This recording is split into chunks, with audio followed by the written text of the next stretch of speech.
ஆண்டவர் உங்களுக்கு ஒரு வசனம் சொல்றாரு, என்ன தெரியுமா? உபாகமம் 3ஆம் அதிகாரம் 22ஆம் வசனத்துல, நீங்கள் பயப்படாதீங்க, உங்கள் தேவனாகிய கர்த்தர் தாமே உங்களுக்கு ஆயத்தம் பண்ணுவார். உங்கள் தேவனாகிய கர்த்தர் தாமே உங்களுக்காக யுத்தம் பண்ணுவார். என் மகனே, உனக்காக நான் யுத்தம் பண்ணுவேன் என்று ஆண்டவர் சொல்றார். என் மகளே, உனக்காக நான் யுத்தம் பண்ணுவேன். உங்க கூட யார் யுத்தம் பண்றாங்க?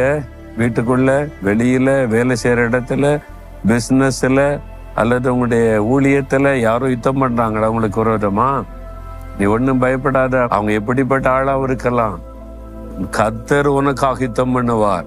ஆண்டவர் வாக்கு கொடுக்கிறார், யுத்தம் பண்ணுவேன் என்பதாய். தேவன் யுத்தம் பண்ண என்ன நடக்கும் தெரியுமா? ஒண்ணு அவங்க உங்க பக்கமா மாறிடுவாங்க, அல்லது காணாமல் போயிடுவாங்க. ஆண்டவர் யுத்தம் பண்ணினா 2ல 1 நடக்கும். வேத புஸ்தகத்துல